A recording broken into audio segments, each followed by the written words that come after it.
Good morning, JD. Today is March 26th and it is a D-Day. Calling all writers and artists, Rambunctious Literary Magazine is accepting submissions for our spring issue. Submit via the QR code on our posters around the school or at jdlitmag.org. Congratulations to JD Mock Trials team for being 3-0, undefeated. Have a great day, JD.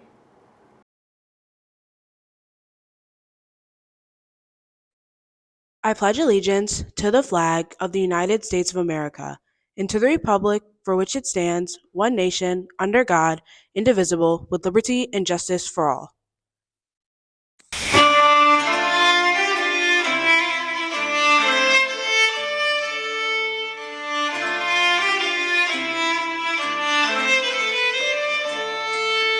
Every year, Syracuse Stage holds a Young Playwright Festival for high school students. Students in the CNY area submit short plays, and the winners have the show produced and performed on Syracuse Stage. Recently, the 15 semifinalists of the competition were announced, 8 of which were JD students. I got the chance to interview some of these up-and-coming playwrights, getting a first-hand look into what it takes to make it to the big stage. All right, so today I'm here with Ray Feldstein. And Ray, what was the title of both of your plays? Me, Myself, and My Reflection, and Life and Death Walk into a Therapy Session. So what were your plays about? Well, Life and Death Walk into a Therapy Session is basically what it sounds. It's the idea of life and death made into characters and them going to couples counseling. And Me, Myself, and My Reflection follows a teenage boy kind of figuring out how to deal with changing as he grows up. What was the writing process like? It was a lot of just kind of like, I had an idea and then I wrote it and just kept rereading it over and over and over again. I showed it to some people. I showed it to anyone who would read it and give me information on it and what they thought. And it was just a lot of reading it again and again and again and just changing like the most minute things that people probably wouldn't even notice. But, you know. All right, thanks for coming on, Ray. So, Adam, what was your play about? So my play is about 3 characters who represent different smoking items, and it's about the pipe and the cigarette who are trying to get new customers for their business, and so they're trying to recruit a vape to join and help them get new customers. What inspired you to write this play? So honestly, I had to write for English class, but I was just trying to think of something funny that wasn't too serious. I know it sounds kind of serious, but it's a comedic play. So yeah, I just wanted to have some fun with it. Thank you for coming on. Yeah, you're welcome. Yeah. All right, so today I'm here with Matthew Padalita. And Matt, what was the name of your play? Heisties. So what was your play about? So it was about 2 guys that are they just had a pizza parlor planning to rob a bank. What was the writing process like? Can you dive into that a little more?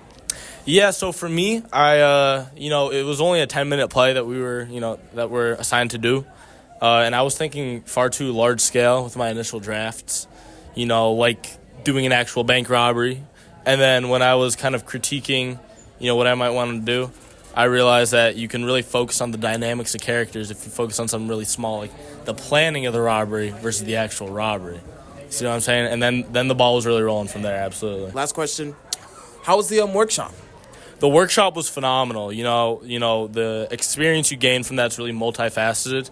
Not only do you have professionals critiquing your work, but more importantly to me, you're in a setting with other great playwrights and great acting students at Syracuse University. So I got to learn really from everyone around me. It was a phenomenal experience. Thank you for coming on, Matt. Thank you.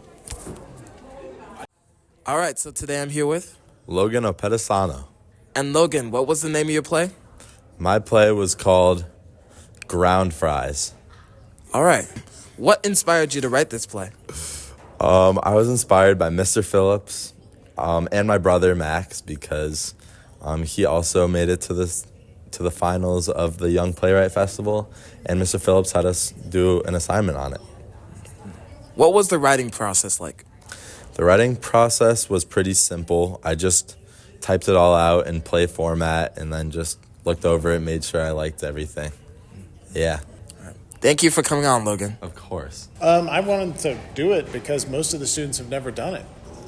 Playwriting is a really important mode of writing, and we don't do nearly enough of it. When you think about how many scripts are written in terms of media, film, television, but just our day-to-day lives. We script things out all the time in the movies that play in our heads. So to me, it seems like a natural thing to do, and it's something students they usually find they're very good at.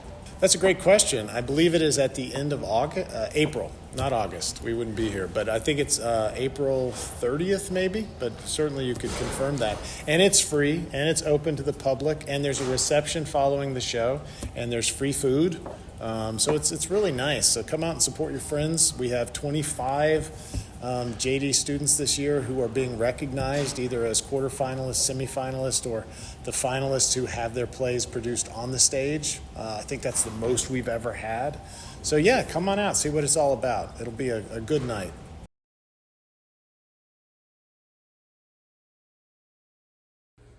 March is Women's History Month, and Ramfeed will be profiling significant figures who are making an impact in our society currently. One woman is Ava DuVernay.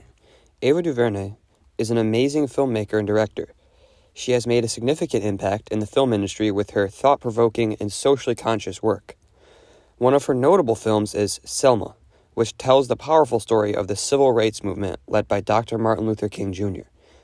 She also directed the Netflix series When They See Us, which sheds light on the wrongful conviction of the Central Park Five. Ava DuVernay's work not only showcases her talent as a filmmaker, but also addresses important social issues. She is truly an inspiration.